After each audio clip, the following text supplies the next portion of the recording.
Hey y'all, I'm Dana and this is Dana Does It. In this video, I'm going to tell you 7 things that you can do during slow times at craft fairs. The first thing, and probably the most obvious thing, is to straighten your booth or your table.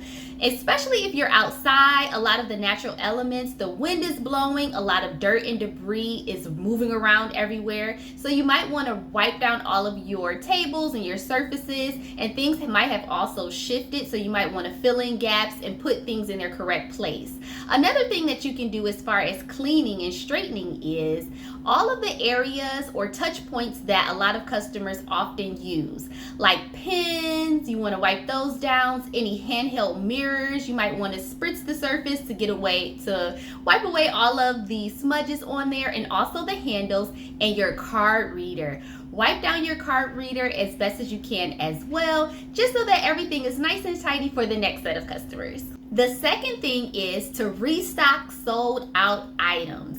Any backstock that you have of items that have sold, make sure you fill those items as soon as possible. You want items on your table, in your booth as soon as possible, so that people can buy them as quickly as possible, especially if they're selling well. The third thing is to look at your sales and analytics for the day so far.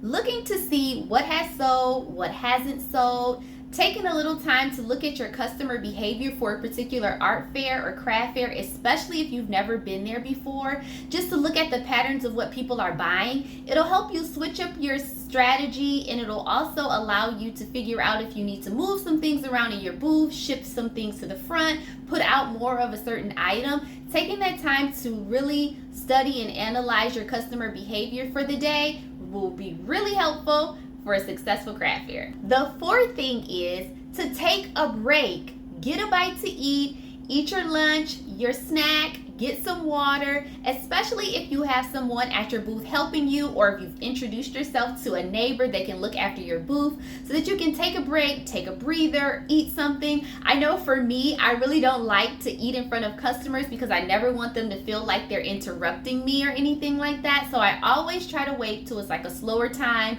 during a craft fair or art fair, so that it's easier for me just to grab a little snack, a little bite to eat without interrupting the flow of people at my booth.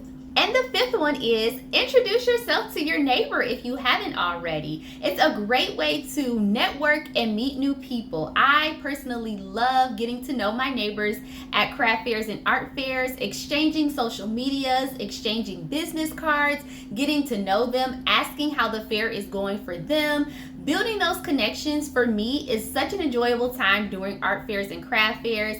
Usually you get to learn about a different art or a different form of art. You get to meet somebody new, and then most of the time they let you know the different craft fairs and art fairs that they're going to next, different opportunities and things of that sort. It's just a great way to network. So introduce yourself to the neighbors during the slow times. And the sixth one is to jot down any ideas that you have. A lot of different designs come to me while I'm sitting at craft fairs during slow times. Ideas for different designs, different setups that I could use for my booth. I also jot down any customer comments that have been made to me, or any ideas that people have given me, any questions that keep coming up for me in my business, any ideas that customers might bring to me for different designs. I write all of those down, especially during the slow times, just so that I can remember them. So I always have a notebook and a pen on hand just to jot down anything that comes to my mind. The seventh thing and the last thing is to make sure you refill all of your packaging. Any of your bags, your tissue paper, your ribbon, your business cards, any samples, freebies, stickers, things of that sort. Make sure those things are all refilled so that the next set of customers will have a wonderful customer experience as well. Thank you all so much for watching. Hopefully you found this video helpful. If you have any questions at all, feel free to leave them in the comments below. I will be sure to respond to you. And don't forget to subscribe for all things craft fairs and art fairs. I'll see you in the next video. Toodles!